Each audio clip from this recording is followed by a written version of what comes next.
Boa noite, irmãos. Como meu pai já falou, né, pastor Hélio, ele me fez essa proposta, né, de estar trazendo essas 3 mensagens aqui, mestre Antônio. E como eu faço um curso de pregação, e cada módulo, são 8 módulos, né, a gente se encontra 2 vezes ao ano, e cada módulo a gente vê um livro. E desse último módulo que eu fiz há mais ou menos um mês atrás, a gente viu o livro de Marcos, né?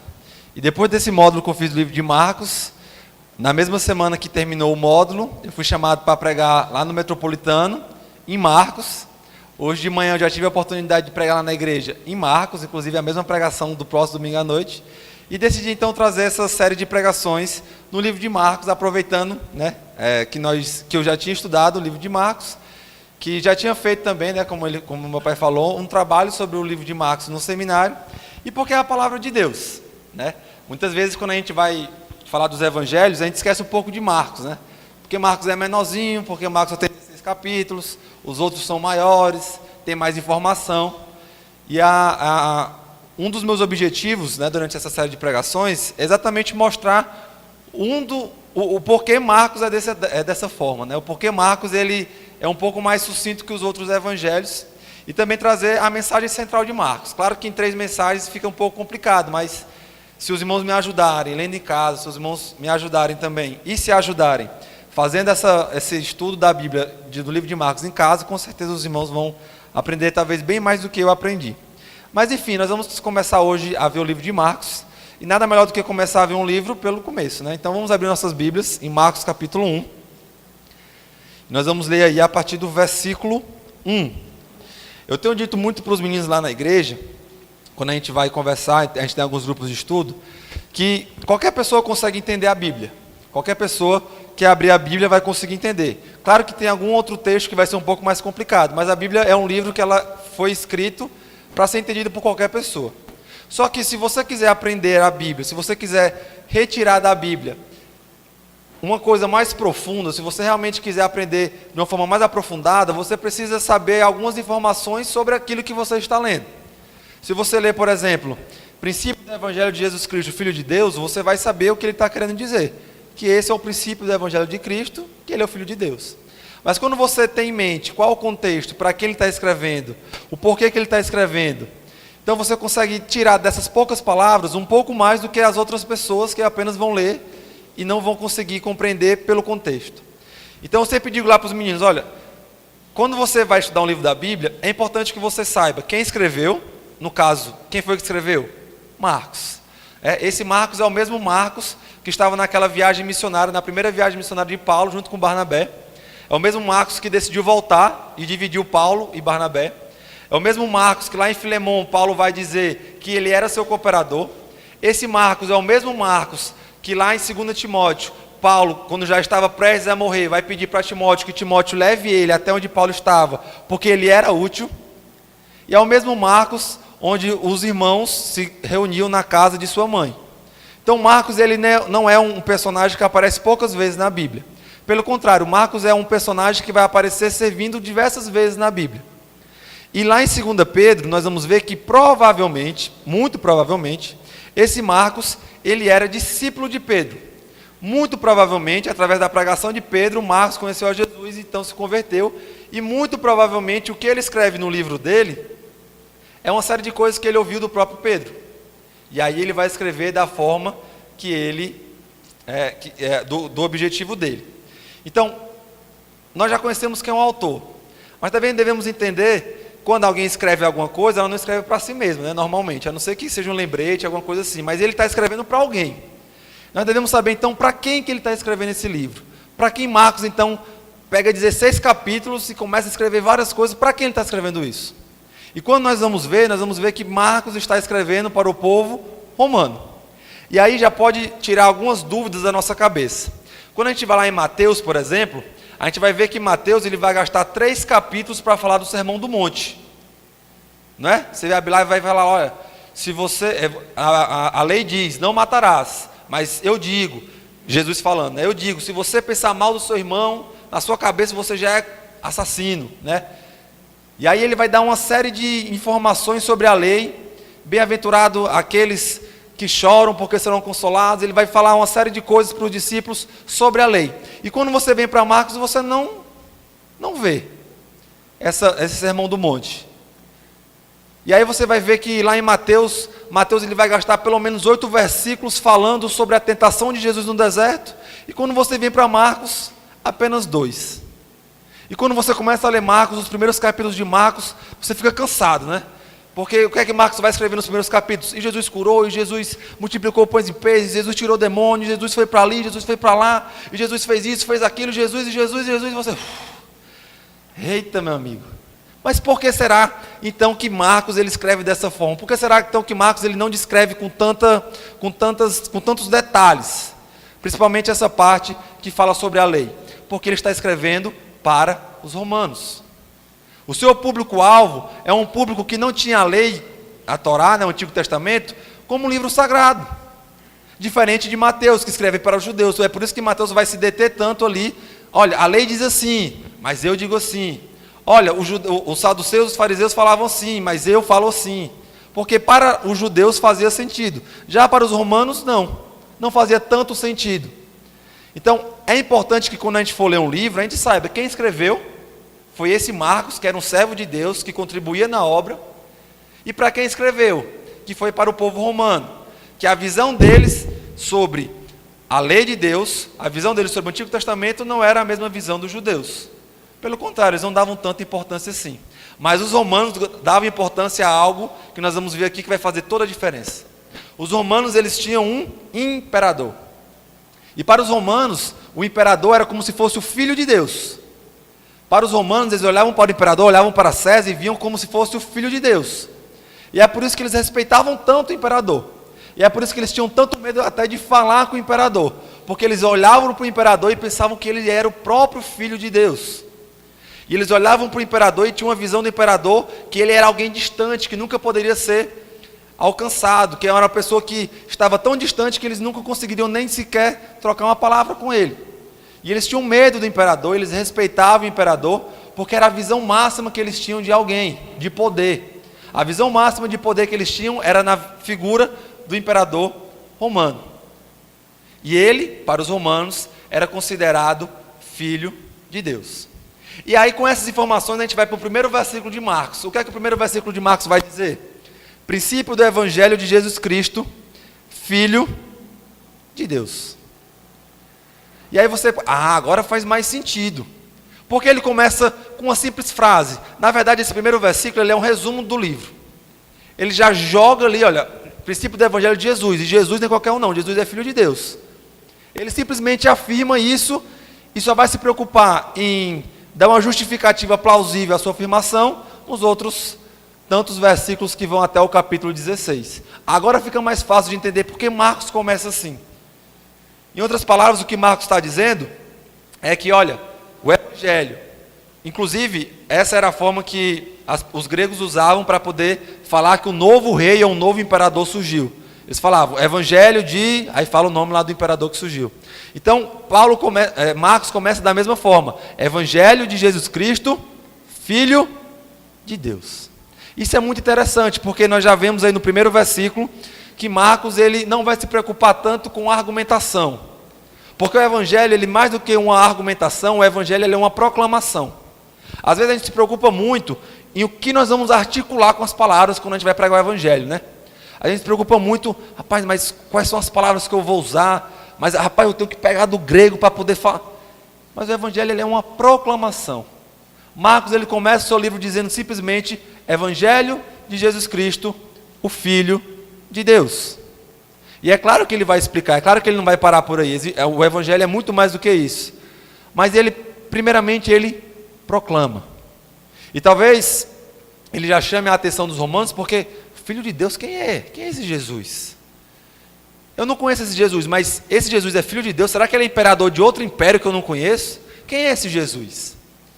E aí, durante vários capítulos, Marcos ele vai mostrar quem é Jesus.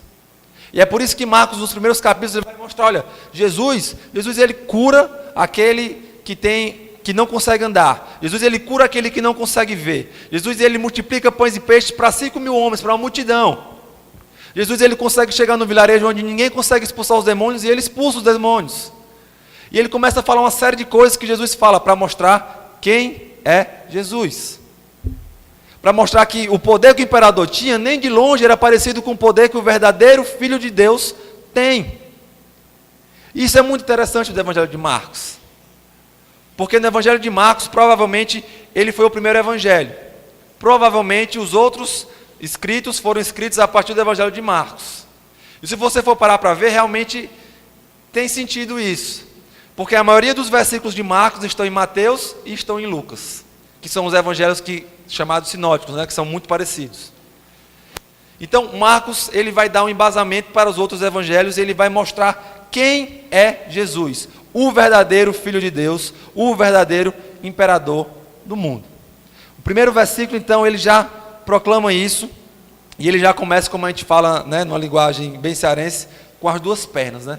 Já começa logo mostrando o que ele veio fazer, ele já começa mostrando logo qual é o objetivo dele, e se você não está interessado, tudo bem, mas o que eu vou escrever nesse livro é o Evangelho de Jesus, que é o verdadeiro Filho de Deus.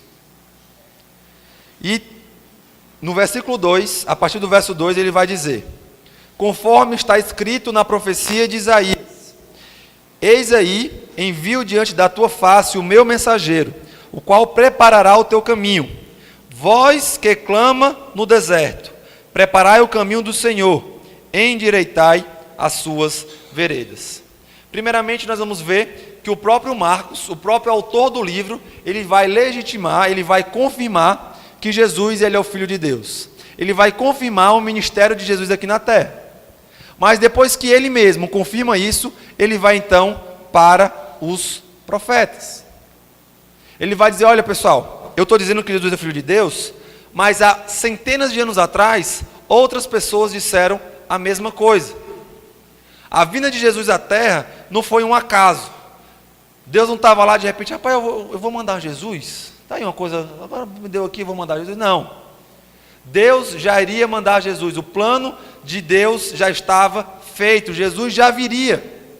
E da forma como Jesus veio, foi exatamente da forma como há centenas de anos atrás, já havia sido profetizado. E é interessante que ele vai dizer que a profecia de Isaías, mas a primeira profecia não está em Isaías. A primeira profecia está lá em Malaquias. Malaquias 3,10. Ela vai dizer: eis aí eu envio diante da tua face o meu mensageiro, o qual preparará o teu caminho. Quem é esse mensageiro que vai preparar o caminho? É João Batista. É a terceira pessoa que vai confirmar o evangelho de Jesus Cristo. É a terceira pessoa que vai legitimar o ministério de Jesus aqui na terra. E é interessante que quando Isaías vai dizer, o versículo 3 é a profecia de Isaías, ele vai dizer: voz que clama no deserto. Onde é que João Batista pregava? No deserto. Irmãos, uma coisa é esse pessoal que anda de Copa do Mundo, né, em janeiro, começa a dizer: olha, quem vai ser campeão é o Brasil, e aí quem vai chegar na semifinal é esse país, aquele país, aí de vez em quando tem um que acerta, o pessoal: vixe, aquele cara ali é bom e tal. Outra coisa, são centenas de anos antes, alguém falar uma coisa que acontece da mesma forma. Isso é maravilhoso. Há centenas de anos antes, Isaías diz: olha, vai vir um homem que vai preparar o caminho do Senhor, e esse homem vai pregar no deserto. E nós temos que lembrar que nesse tempo aqui, havia 400 anos que não havia profeta pregando em Israel.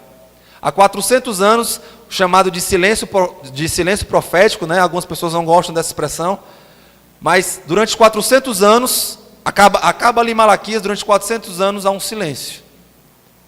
E após esse silêncio é quebrado por João Batista, que prepara o caminho para o maior de todos os profetas. E ele vai dizer, Isaías vai dizer: preparai o caminho do Senhor, endireitai as suas veredas.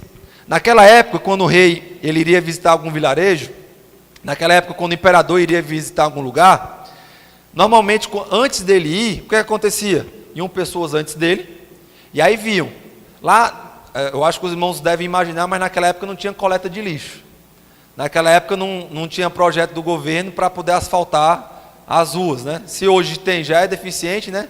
Quanto mais naquela época. Então, quando um imperador ou um rei ia visitar um vilarejo, antes dele ia alguém. E essa pessoa iria preparar o caminho. Essa pessoa iria ajeitar a cidade, para quando o rei ou o imperador chegasse, tivesse tudo pronto. E o verdadeiro rei, e o maior de todos os reis, está chegando. O verdadeiro Filho de Deus chegou. E João Batista vai fazer esse papel de preparar o caminho para Jesus. Olha só que interessante. Olha só que ligação interessante que Marcos faz, a partir do momento que você tem na sua cabeça, que ele escreve para um povo que tem o imperador como Filho de Deus. Que para onde o imperador ia, iria alguém antes preparando o seu caminho. Eu não sei se os seus irmãos sabem, mas para onde o presidente dos Estados Unidos vai, antes dele, dias antes, vai uma equipe gigante para poder preparar ali tudo, a segurança dele, para preparar tudo, para não ocorrer nada de errado. Isso um homem, presidente dos Estados Unidos, mas um homem. Imagine o Filho de Deus. Então João Batista ele veio com uma tarefa gigantesca. João Batista ele veio ao mundo com uma tarefa realmente muito importante, que foi a tarefa de preparar o caminho para o Filho de Deus, de endireitar as suas veredas. É por isso que a mensagem de João Batista, ela era uma mensagem bíblica, era uma mensagem que iria ser confirmada quando Jesus Cristo viesse à Terra, porque naquela época tinha muitos homens pregando coisas erradas, e a gente vê isso em Mateus, a gente vê isso em Marcos, a gente vê isso em Lucas, a gente vê isso em João. A liderança daquela época estava desvirtuando completamente os ensinamentos bíblicos. Então, João Batista veio para endireitar as veredas. E quando Jesus veio, o caminho já estava mais preparado. E quando Jesus veio, as pessoas já tinham ouvido falar de Jesus. Então, o caminho tinha sido preparado por João Batista. Então, no versículo 1, nós vemos que Marcos, ele vai confirmar o ministério de Jesus. No versículo 2 e 3, nós vamos ver que o Antigo Testamento, os profetas do Antigo Testamento, já confirmavam que Jesus Cristo viria e já confirmavam que ele reinaria. Então, a partir do verso 4, nós vamos ver um terceiro personagem. Apareceu João Batista, aonde? No deserto, pregando o batismo de arrependimento para a remissão de pecados. João Batista ele pregava no deserto. E algumas pessoas vão dizer que ele pregava no deserto, primeiramente porque a profecia dizia que a voz que prepararia o seu caminho, pregaria no deserto. Mas também para mostrar algo muito interessante. Naquela época existiam os fariseus, que eles eram líderes religiosos, mas eles eram mais próximos ao povo. E existiam os saduceus, que eram os líderes religiosos, mas que eles tinham mais dinheiro e ficavam um pouco mais afastados. Então eles sempre procuravam ali os melhores lugares. Eles sempre queriam pregar ali no melhor conforto. E eles estavam ali nas praças, onde tinham muitas pessoas. E eles estavam ali nos locais onde eles tinham proeminência, onde eles estavam acima. Mas João Batista não. João Batista vai pregar no deserto. Provavelmente aqui ninguém nunca foi ao deserto, mas você já deve ter visto aí na televisão como é que é um deserto. Um deserto não é um local muito chamativo, né? Um deserto não é um local, rapaz, onde é que vai passar a lua de mel? Rapaz, no deserto. Passar no deserto. Ninguém vai falar isso, né? Porque o deserto não é um local chamativo. Mas onde é que João Batista prega? No deserto.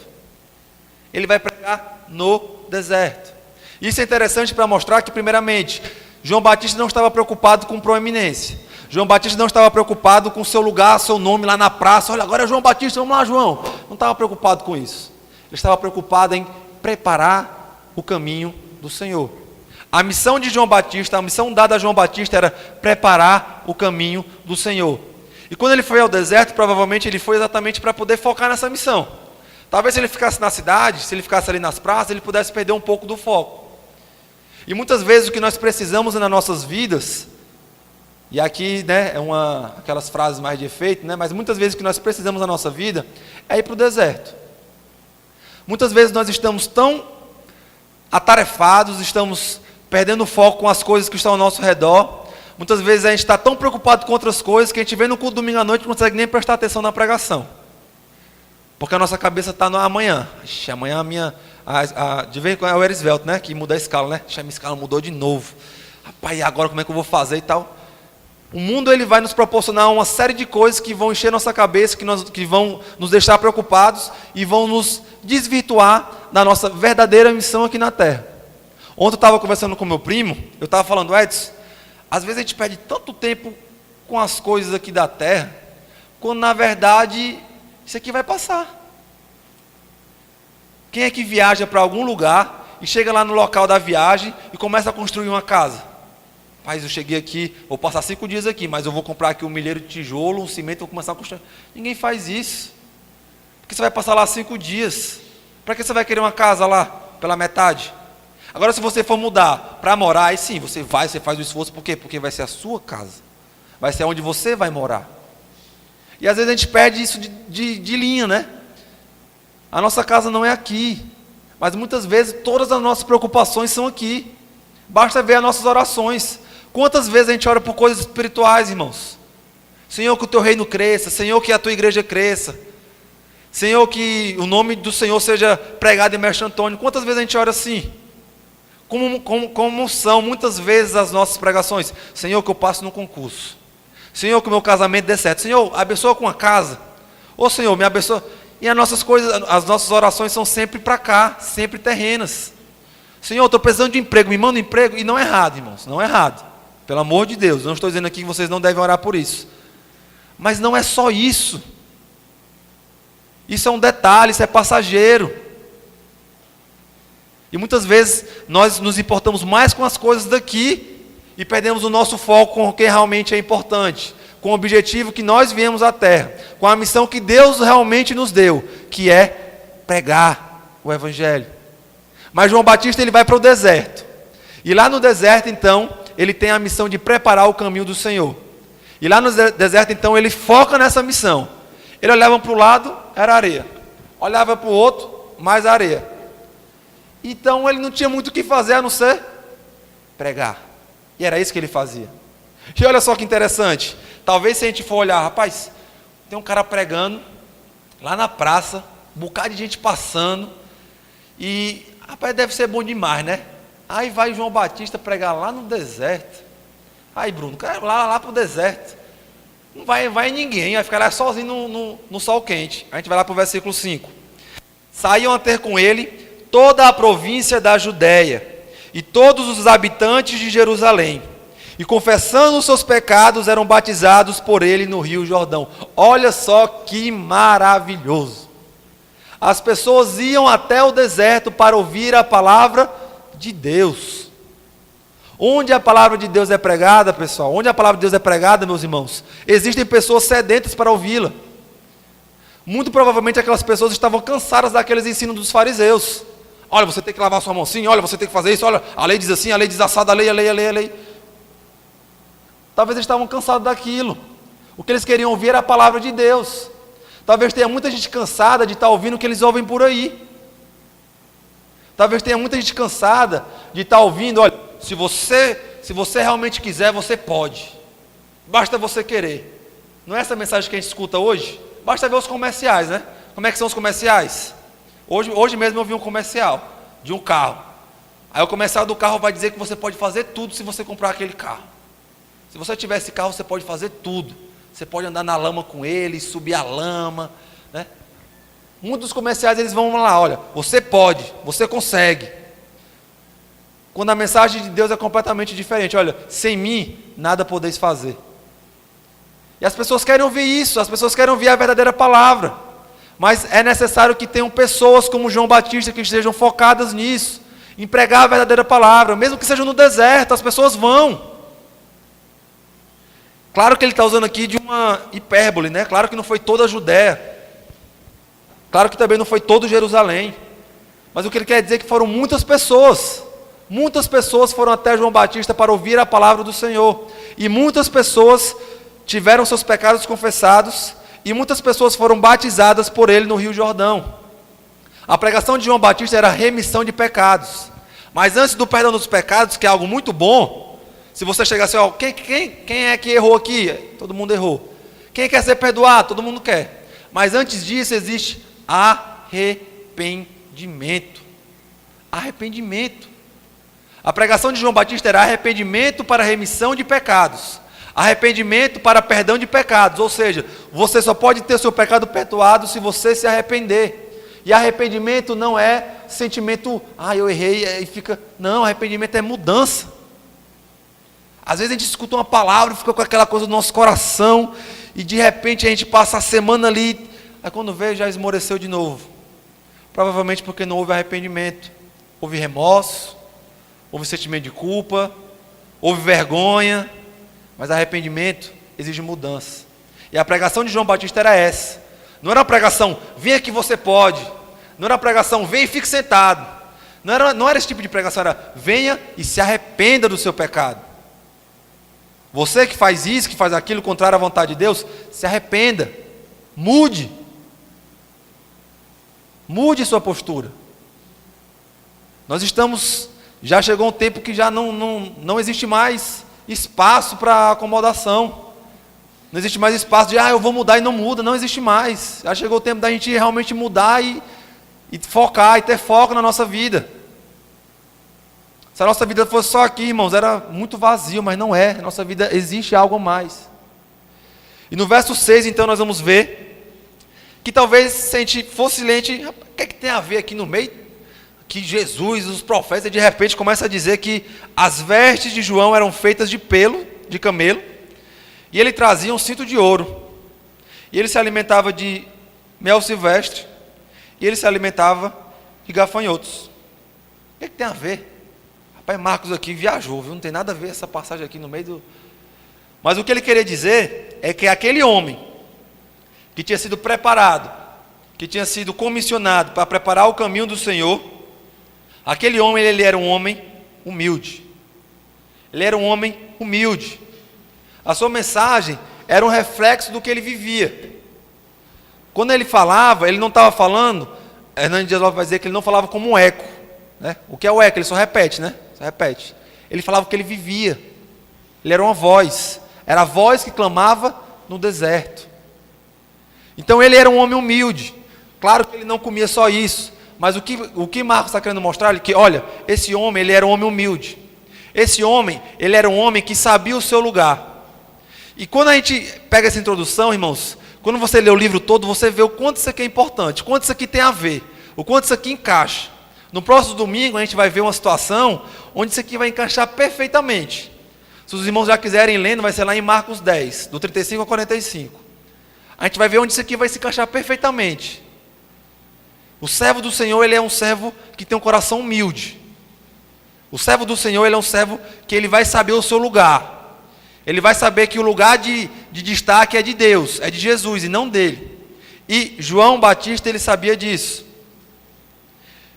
E no versículo 7 e versículo 8, ele vai dizer: e pregava, dizendo: após mim vem aquele que é mais poderoso do que eu, do qual eu não sou digno de, curvando-me, desatar-lhe as correias da sandália. Eu vos tenho batizado com água, ele, porém, vos batizará com o Espírito Santo. Vocês sabem o que foi que Jesus falou sobre João Batista? Jesus disse que João Batista, ele tinha sido o maior profeta que já existira. Imagine alguém chegando para você e falando assim: olha, você é o maior pregador. Tá aí, um exemplo, né? Billy Graham, né? Billy Graham. Muitos vão dizer: o Billy Graham foi o maior pregador do século XX. Tá aí os números, né? Para não deixar mentir. Às vezes eu tenho certa dificuldade com o número, que às vezes não corresponde com a realidade, mas se não foi 3 milhões, foi muita gente. Então, Billy Graham. Será que Billy Graham pode bater no peito e dizer assim: eu sou Billy Graham, o maior pregador do século XX? Mas agora imagina Jesus chegando e falando que você é o maior profeta. Talvez se fossem outras pessoas, estivessem batendo no peito: eu sou João Batista, primo de Jesus, o Salvador do mundo. Eu sou João Batista. Quem é você? Mas olha só como João Batista, ele sabia o local dele.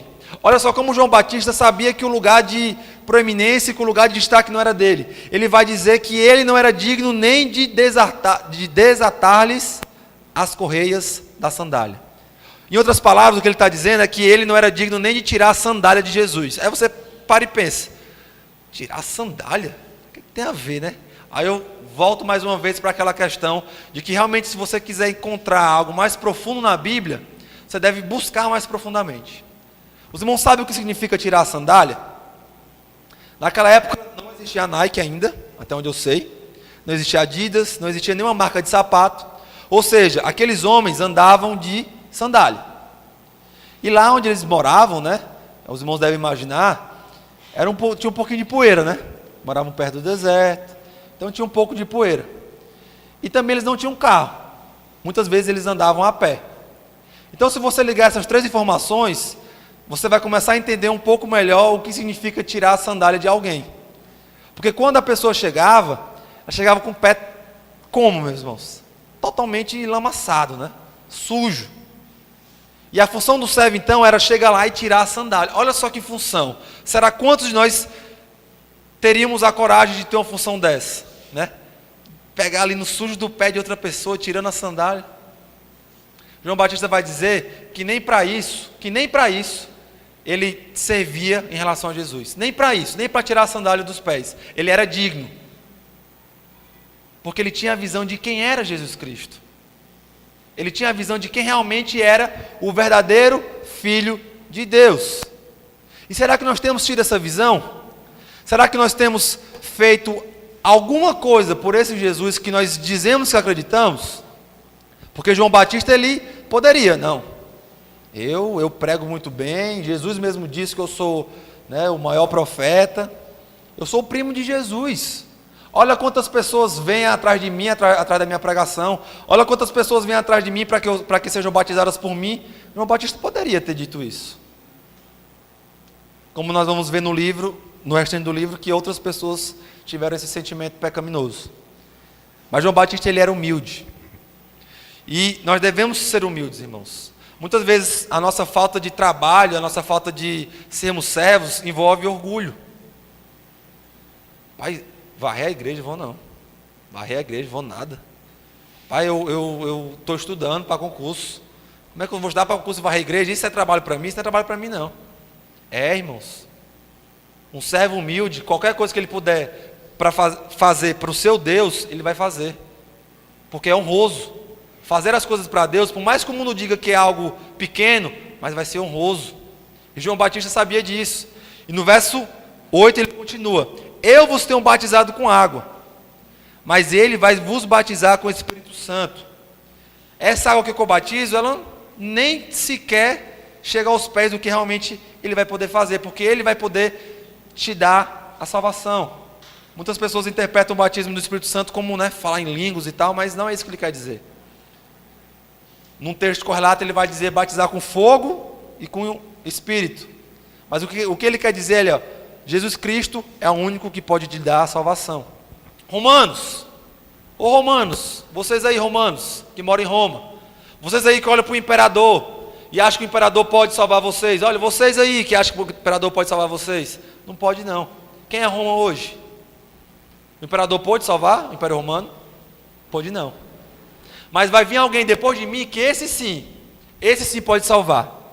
Esse sim pode batizar com o Espírito Santo. Aí esse você pode depositar toda a sua confiança. E é interessante, irmãos, que a visão do mundo, muitas vezes, ou talvez 99,9% das vezes, ela vai ser diferente daquilo que a Bíblia diz. Nessa semana eu estava no grupo de estudo e a gente estava vendo sobre o 2 Timóteo capítulo 4. Quando Paulo já está quase morrendo, e ele escreve então para Timóteo uma carta, e no capítulo 4 ele vai dar uma série de recomendações para Timóteo. E aí chegou numa parte lá que a gente botou a mão na cabeça e, meu Deus do céu, o que é que Paulo está dizendo aqui, nessa parte aqui? Porque Paulo, ele tinha sido preso uma primeira vez, tinha sido solto, e tinha sido preso de novo. E agora nessa segunda prisão, Paulo estava sozinho em um calabouço. E Paulo estava prestes a ser julgado, e ele sabia que o seu julgamento ia ser morte. Ele sabia disso, ele já sabia. E Paulo, quando ele foi julgado, ele vai dizer lá no 2 Timóteo capítulo 4, ele vai dizer que no julgamento dele, todos os abandonaram, todos. Paulo tinha fundado diversas igrejas, Paulo tinha ajudado diversos irmãos, mas no julgamento dele, ele estava sozinho. Paulo, que foi o maior evangelista depois de Jesus, Paulo, que escreveu 13 livros da Bíblia, Paulo não tinha um pano para se cobrir. E aí ele fala: Timóteo, traz um casaco porque vai ficar frio. Paulo não tinha. E aí você olha, rapaz, Paulo perdeu muita coisa. Aí lá no 2 Timóteo capítulo 4, no final do capítulo, ele vai dizer: eu louvo ao Senhor que me manteve a salvo. Aí você, não. Paulo deve ter escrito a palavra errada aí.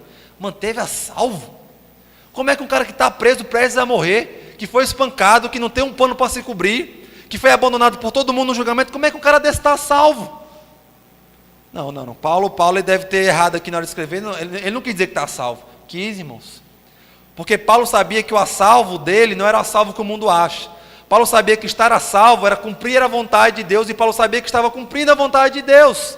E é por isso que ele estava salvo. Olha só que interessante, olha só que maravilhoso. Nem sempre aquilo que os homens dizem que é bom. Mas o que a Bíblia diz que é bom, isso que é bom.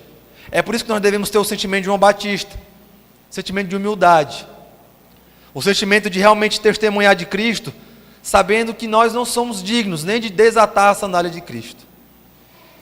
E vem então o versículo 9 até o versículo 11, que nós teremos então o quarto testemunho sobre quem é Cristo. Naqueles dias veio Jesus de Nazaré da Galiléia, e por João foi batizado no rio Jordão. Logo ao sair da água, viu os céus rasgarem-se e o Espírito descendo como pomba sobre ele. Então foi ouvida uma voz do céu que dizia: Tu és o meu filho amado, e em ti eu me comprazo. Jesus, ele se batiza. Nós vamos ver lá em Mateus que ele fala que João Batista fala: não, Senhor, eu vou te batizar. Aí Jesus fala: não, é necessário que você me batize. E aí nós vamos ver que Jesus faz isso porque, primeiramente, ele queria ensinar os homens. Primeiramente, ele queria se identificar com os homens. Ele queria mostrar: olha, se eu, que não tenho pecado, me batizei, você também deve se batizar. É uma ordenança de Jesus Cristo o batismo. E aqui nesse batismo, nós vamos ver lá em Mateus, e também em Marcos, que quando ele se batiza, acontece algo miraculoso. Os céus então se abrem, e desce dos céus uma pomba, que é o Espírito Santo, e pousa em seu ombro. E aí nós vamos ver que o próprio Deus vai dizer: Tu és o meu filho amado, e em ti eu me comprazo. Até agora Marcos tinha afirmado o ministério de Cristo. Até agora os profetas tinham afirmado o ministério de Cristo. Até agora João Batista, primo de Jesus, precursor de Jesus, tinha afirmado o ministério de Jesus. Mas agora o próprio Deus vai falar dos céus que ele era o Filho de Deus. O próprio Deus vai confirmar aquilo que Marcos vai falar no versículo 1, que este é o Evangelho de Jesus Cristo, o Filho de Deus. O próprio Deus então vai olhar para Jesus e vai dizer: este é o meu Filho amado, e nele eu me comprazo. Aqui, muito provavelmente, alguns vão dizer que foi quando começou de fato ali o ministério de Jesus, quando ele falou assim: ó, vamos lá, agora, aqueles 3 anos que eu vou passar no ministério, vamos lá, agora. Muitos vão dizer isso, e eu particularmente acredito, porque o ato de Jesus aqui no batismo foi um ato miraculoso, não foi algo pequeno, não foi algo qualquer, mas foi algo que realmente mostrou alguma coisa. Então o próprio Deus, ele vai testemunhar do Evangelho de Cristo. O seu ministério, ele é legitimado pelo próprio Senhor. Lá ele é capacitado pelo Espírito Santo. Nós vamos ver outras passagens que o Espírito Santo agia por meio de Jesus. Isso também é muito interessante, né? Nós precisamos do Espírito Santo para poder nós fazermos a vontade de Deus. Não é qualquer um que faz, mas somente aquele que tem a capacitação do Espírito Santo. E isso nos coloca mais uma vez no nosso lugar. Isso nos coloca mais uma vez na posição de humildade. Porque quando Pedro olhou para Jesus e falou assim: Jesus, eu não te nego. Jesus falou: Pedro, vai me negar. Jesus, eu não te nego. Pedro, e digo mais, Pedro, vão ser 3 vezes. Jesus, eu não vou te negar. O próprio Tiago e João, que vai ser a passagem que a gente vai ver no próximo domingo. Jesus vai dizer: vocês podem beber o cálice que eu vou beber? Vocês podem ser batizados com o batismo que eu sou batizado? Aí eles respondem o quê? Sim, nós podemos. Tem mais alguma coisa aí? E lá no final de Lucas vai dizer que quando Jesus estava na cruz, todos os discípulos fugiram. Todos, porque eles se achavam preparados. Eles achavam que eles poderiam fazer. Nós, sem o Espírito Santo, não podemos fazer nada para agradar a Jesus. Nada. Então, isso nos coloca também numa posição de humildade. Precisamos do Espírito Santo para sermos servos fiéis a Jesus Cristo. Verso 12 e 13 vai falar sobre a tentação no deserto. Ele vai meio que fazer uma rápida passagem. Logo o Espírito o impeliu para o deserto, onde permaneceu 40 dias, sendo tentado por Satanás. Ele estava com as feras, mas os anjos o serviam. Aqui Marcos ele vai enfatizar que os anjos o serviam. Marcos não vai dizer aquelas 3 perguntas de Satanás. Marcos não vai dizer que Jesus respondeu com 3 versículos bíblicos. Marcos não vai dizer nada disso que Mateus diz. Mas ele vai dizer que os anjos o serviam. Por que isso? Voltando lá para o contexto da nossa carta. Por quê? Porque ele queria mostrar que o maior servo de todos, ele não era um servo qualquer. Ele era um servo que também era servido. Ele quer mostrar que Jesus Cristo realmente ele tem poder. Então ele, apenas em 2 versículos, ele fala, olha, Jesus venceu as feras no deserto e os anjos o serviam. Isso para os romanos deveria servir de, realmente esse homem é poderoso. E no 14 e 15, então, os últimos versículos da nossa palavra de hoje, nós vamos ver o último testemunho, a última voz, que é a voz do próprio Jesus. Ele vai dizer o seguinte: depois de João ter sido preso, foi Jesus para a Galiléia, pregando o evangelho de Deus, e dizendo, o tempo está próximo, arrependei-vos e crede no evangelho. Como eu disse aos irmãos, a mensagem de João Batista ela foi confirmada por Jesus Cristo. A mesma mensagem que João Batista pregou, dizendo arrependei-vos, arrependei-vos, Jesus veio para confirmar. E Jesus vai dizer que o reino de Deus está próximo. E aqui existe uma série de discussões teológicas. Se o reino de Deus já veio, se o reino de Deus não veio, se vai vir, se já veio e ainda não. Mas o fato é que Jesus Cristo ele veio trazer uma nova era. Jesus Cristo veio trazer uma nova aliança. E Marcos testemunhou sobre isso.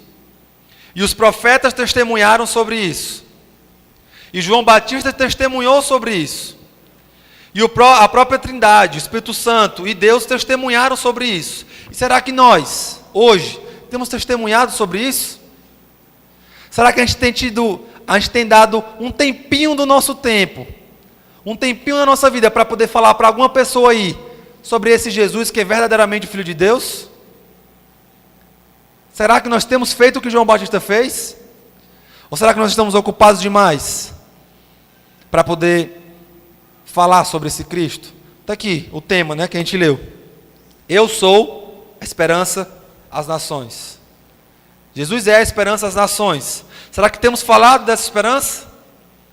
Ou temos nos resumido a olhar para os governantes? Olha como Roberto Cláudio não, que aqui é qualquer outro, mas lá em Fortaleza, olha como Roberto Cláudio é um cara, olha aí o prefeitozão, olha aí o Temer, presidente do Brasil, olha aí o Trump lá nos Estados Unidos, presidente dos Estados Unidos.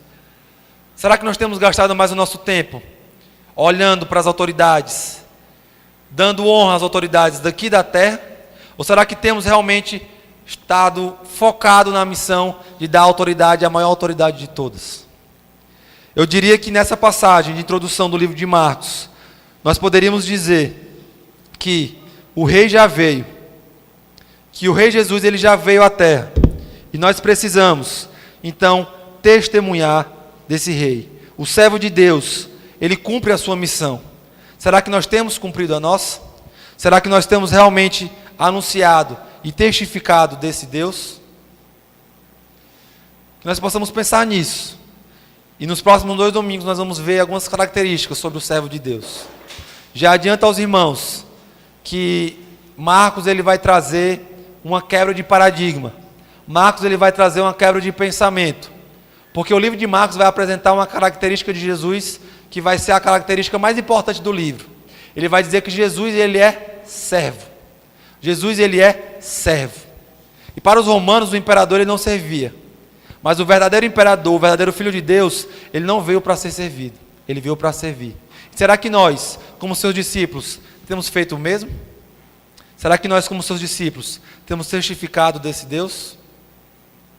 Nós possamos realmente parar de perder nosso tempo olhando para a terra, como os romanos faziam, e olhar para o céu, como João Batista fez.